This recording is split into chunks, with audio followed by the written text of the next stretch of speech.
Hey guys, it's your girl Tina, and we're back with another Splatoon 3 gameplay breakdown video. So, Friday, today's Monday as I'm recording this, Friday we had the Splatoon 3 release date. Along with that, we got to see like what the one game of standard turf war would look like, including the gameplay of some new weapons we've seen before, but we never got to see it in full action. So there's a lot of stuff that was shown to us for the first time, a lot of new things, a lot of things have names now. So this video I'll be going through the trailer one last time. I'm breaking down everything that's in there. I went through it, I wrote down all the stuff I saw and give you guys some insights slash opinions about it. And yeah, if you guys do enjoy, be sure to leave a like, comment. If you guys are new and you guys like the content, be sure to hit the subscribe button. And let's get into this. I probably won't have any audio on. I have this in my ear, but I won't be hearing any audio. But so this is pretty much what Turf War is gonna look like. We have the new loading on the bottom. This is random. We have the new little loading symbol here on the bottom, which is some shapes, stuff like that. It's pretty neat. It's pretty neat. It's a very small touch, but it's something different. It's like 3D now, opposed to being flat. So the first thing I want to talk about are these. We have Big Money Man O Wardrobe Regular, Faithful Seaside Superfan, Super Paw Champ, 3rd Gen Ringleader, Clocked Out Turf War Warrior, Inkless Office Drone, Splatsville's Fashionista, Attention Seeking Base Dropper. So this is the different titles we have to put on your cards. And also I'd like to point out that we have numbers. Now I'm not sure what these numbers could stand for. They look like, Discord, when you're trying to add someone, your account has a number at the end. Same thing for like Overwatch Splatnet, there's a number at the end. So I'm not sure this is going to be a new kind of like friend system. You add people in the game based off of their name like this and the number followed behind their name. I'm not too sure. I'm not too sure what these numbers could mean, but that's something interesting and new that I don't think I've seen anyone talk about the numbers. Maybe I haven't got to see too many breakdown videos, but there's numbers behind up here, and then the different types of I don't want to say font, but the different designs on the on these title cards are nice. I think I like this one. This one has my favorite colors, so that's very fire.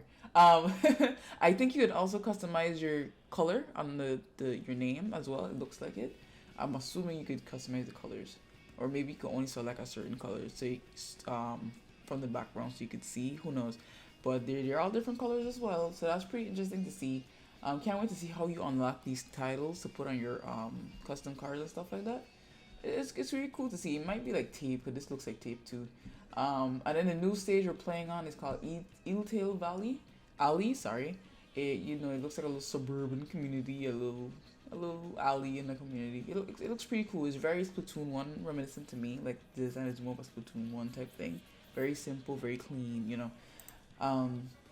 It just tape up here and tape down here, so it shows a lot of tape. So we have the way you come into the match on these, apparently the espresso stuff, but I'm not sure what it is, but it does look like an espresso machine. Yeah, so this is how you don't come into the fight. Now no more of those pads. But one thing I'd like to say before we get into the real gameplay is that we didn't see how they respond. Like we seen the how the new splatting animation looks and all of that stuff, or with the how the title pops up, the new splatting icon, everything. But we didn't see how they respawn in. So I'm still assume they're gonna one of these expressos are gonna come in, just one, and you respawn, you choose, and you just keep going. But yeah, because I was saying no more of those respawn pads, I guess. And then with the sniper, you hang on. That's a cute little design difference. Yeah, so this is just how you come in with these weapons we've seen so far. And then you choose where you would like to go. Yeah, so the first thing that's new, because this is standard, you shoot your aim, you keep going forward, and stuff like that. Okay, we're almost there. I marked down the times and everything so I could point out the new stuff. Alright, so where are we? Okay, I got like 10 more seconds. Standard, that's how the splats look like. The splatting looks a lot more intense in this game. That's like a random thing to say, but it looks very more intense. Okay, so this is the first thing. This person has the Splattershot Pro vanilla, and the ultimate, the special is the crab, and then this right here, essentially is a new form of sub weapon. It's not what it does. Its effects is not entirely new, but the design of it is new. So essentially, this is like the new version of the point sensor or echolocator from point sensor from Splatoon 2 and echolocator from Splatoon 1. Um, if I'm gonna not the quality, I'm gonna play slow down the playback speed so you can see what it does. Um, right here, the card's about to throw and it throws and it instantly shows you where the target or the opponents are. So essentially, like I said, it's like a brand new, much faster point sensor, and essentially just echolocator, the ultimate from Splatoon 1. So that's cool. I'm not sure what the name of it's gonna be called in this game, but this is pretty much a better point sensor, faster point sensor. Yeah, I would have said better. I don't use point sensors. I wouldn't know. All right, so we're gonna keep going just a little bit more. And then here we have our look at the first ultimate. Now I'd like to point out that we've only been in this game for 30 seconds and this person already has their special. So I'm not sure if in this game they made the special meter fill up faster or all these characters have the special ability up because they want to show off the abilities. It might be option number 2, but we'll wait and see on that. But this is the new Inkzuka. I forgot what it's called. The Inkzuka mix remix, something like that. I didn't get to look up the name before I did this video, but this is just like a remodeled version of the Inkzuka from Splatoon 1. So it doesn't shoot the big tornado in the air anymore, and it's much faster, and it seems like you only have 3 shots at it. Then we have this right here, which seems to be the barrier sub. So it looks like it puts a barrier. We're gonna see it again, but it looks like it puts a barrier around you and your teammates, which can be very clutch. And it seems like it's not too easy to like pop. It has a lot of health. Here we go. Now we have the Luigi's Mansion weapon. All right, so this actually just got a name for it, posted like 3 hours ago. So this is actually called the Ink Vac, and essentially the more you shoot into the ink vac, the more powerful the final powerful shot is gonna be. You're gonna see here it does one poop powerful shot. See, it wasn't as strong because this person didn't shoot into it enough, but the more you shoot in, the more like ink fire it consumes, the shot it gets bigger and more powerful. And that's coming from Nintendo of Europe's Twitter page.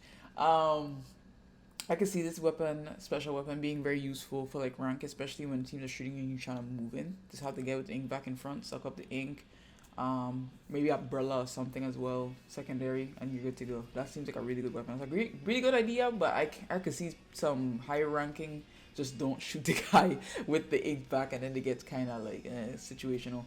But yeah, see, there it is, and that explosion could get bigger depending. Here we go, my favorite new weapon, the Tri-Slinger. It has a name. This is called the Tri-Slinger. It is the vanilla weapon of a new class of weapons called the Stringer. I said Stinger? Stringer. The Tri-Stringer. Kind of interesting name, kind of different, but it's cool. We see here, its sub is the Ink Mist. We didn't see it in the gameplay, but the sub is the Ink Mist, and it looks like the Killer Whale, like the new version of the Killer Whale. It's kind of like the Killer Whale with smaller killer. You know what I mean? I think that's what it's called. That's what it is. Not called. The name is, I don't remember the name. I don't think they ever gave the name, but it's pretty much like the newer version of the Killer Whale special. So with this weapon specifically, as you see over here, I'm gonna go back 5 seconds. When you jump, it shoots vertically, and if you stay straight, it shoots horizontally. So I like that this weapon. It's kind of like the roller.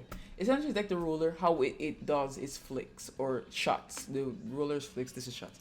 It's very very similar or almost the same with the direction and how you get it to go in the opposite direction, which is very interesting. We're gonna come back to the bow, the stringer, because there's something else it also does, but it's gonna be later on in the video. Okay, so now we have the Ninja Squid ult. So I'd like to say I should have slowed this down. I'm gonna slow it down not too much, but I'm gonna slow it down a little bit. So essentially, this move is kind of like Inkjet because once you activate it, we'll see right here. Bop, stop.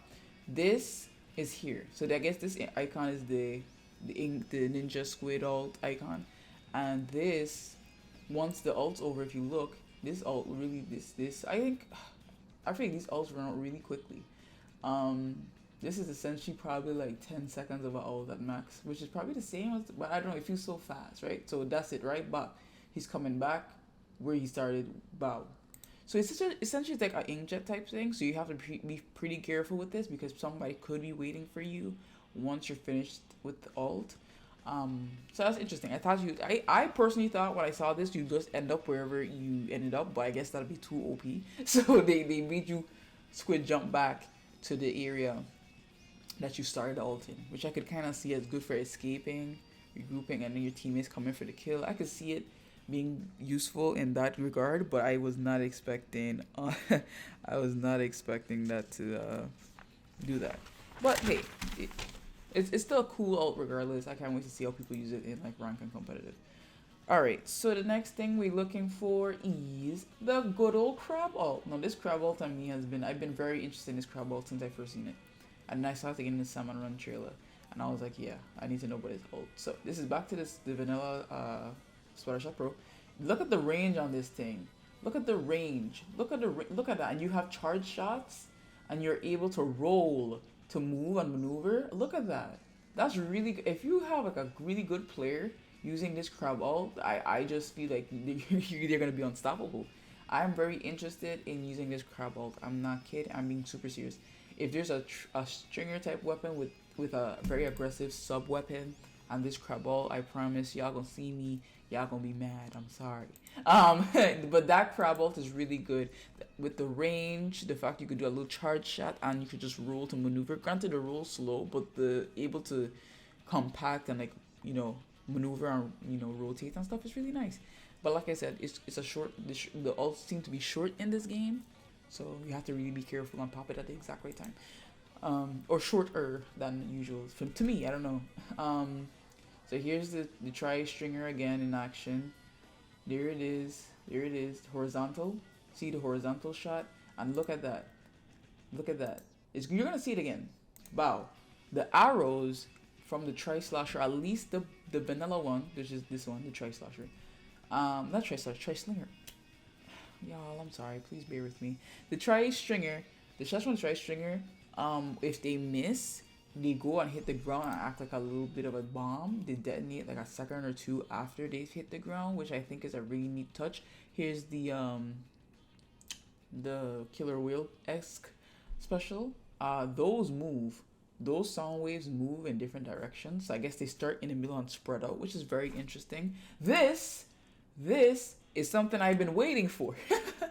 This person has the new ink strike. So let's talk about this.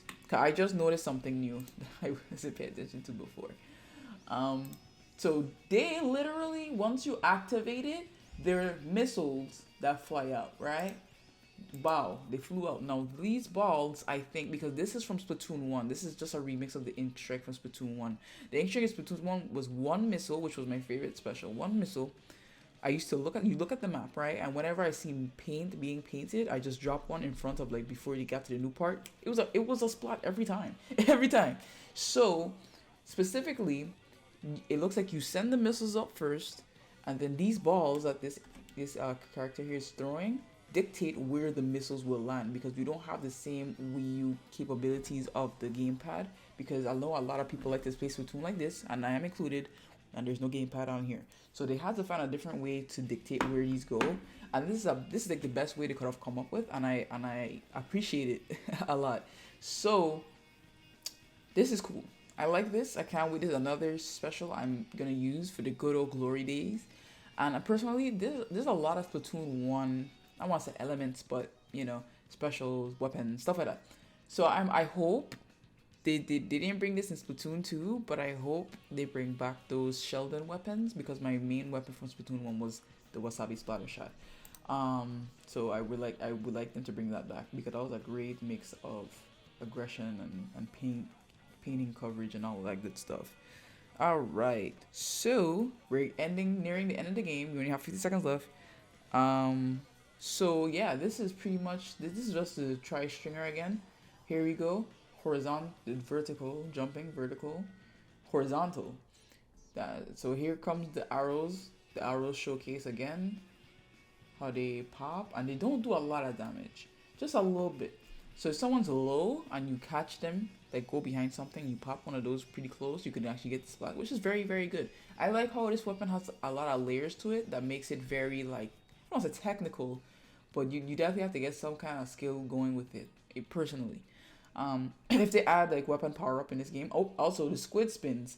They're doing the squid spins right here. So this is something, we've had this mechanic in Splatoon 2, I think. You have to go through like a cannon or something to do that. But this is actually a normal mechanic we can do now, which is really nice. More movement options is always a good thing in these kind of games. That like movement is very big. So yeah, this person just using the ninja squid ult again, and in this ult you can use your weapon. So that's cool. This is just a movement ult. So if you like movement, I guess this ult will be for you. It's pretty neat. We get to see this again. Pop, pop, pop. Pew. Alright, we're at 15 seconds almost left. Everybody's getting their second ults, or just use their second ults. Here we go. Here we go. The killer wheel. Trying to avoid that. This is pretty interesting. So that swung like 2 to 3 times. Okay. So now this person is shooting into the vacuum. Look at that. Shooting. And that's, look at the static around it. You see the static around that charge shot? Look at that. So that's really because this person intentionally shot into it to show like what it looks like, even more charge. That has like a lot of static around it. So it looks like that's a pretty big you know, boom. So it really looks like, you know, that weapon could be very, very interesting. Very, very interesting. And yeah, that's pretty much all the stuff, all the little details I've seen in here. I watched this like a good few times, and you know you have the new ripping animation because that was never there with the game, the tags. See, it rips. That's a neat touch, I must say. That's pretty neat because before it just faded and they kept the you know, the tape there, but the tape ripping and we're going into the results screen is pretty nice touch. So we have here, we see the whole map looks pretty cool. Nothing, like I said, it looks like a very, this is our version of the reef from Splatoon 2, the basic map. Very clean, very simple. The colors look a bit on the darker side, so that's why I was saying it's very reminiscent of Splatoon 1. You know what I'm saying? The colors aren't as, on this map specifically, aren't as bright. So when I seen it, I was like, this is very Splatoon 1-esque. But we have the results screen. Everybody's talking about how Little Judd looks so puffy. He had a little blow dry. It's his teen years, man. He's just trying a new look. It's nothing. So we have the results screen. Boom. So we have, this looks like tickets or just brands. That looks like a fragile sticker. Like you know, this is fragile. So this is kind of bizarre. They have that there. And then we just have a bunch of stickers and tags and stuff falling from, and confetti falling. And then we have a new results screen, and we have medals now, guys. So we get to collect medals. This one says overall splatter with #1 popular target, #1 enemy splatter. So yeah, so we have all of these victory poses with the different weapons and all of that. I like the bow one. The bow one's pretty clean. This is pretty nice. And then you have the ink colors in the back. I guess these changed because these were the colors that were used during the fight. This was the team yellow and there was a team blue. So the background's yellow and blue. So that's pretty cool. So I hope, I mean, obviously I think they would do that, but let's hope that every game it changes with what color you're using. But yeah, this is pretty much my breakdown. I mean, even the box art has the same colors. But hey, this is pretty much my trailer breakdown on the Friday, April 20. Was it 20? No. April 22nd, I think. Splatoon 3 release date trailer, gameplay trailer breakdown. I hope you guys enjoy. I hope you guys seen something that you didn't see before. And you guys let me know. Let me know after watching this, what is your thoughts about this gameplay trailer or the alts, anything that's in here. What's your thoughts about it? Because I really do have a positive feeling about this game, that's going in a better direction than the other games have. It looks different, the quality looks better. I'm assuming the music is gonna be different too, because I'm reading that it's going towards more of a hard rock thing, and Splatoon 1 was a little bit more rock and roll compared to Splatoon 2, or not rock and roll, but more rock than Splatoon 2. And that's fine. The music in both games are good. So you guys let me know in the comment section below, and I'll see you guys in the next video. Peace.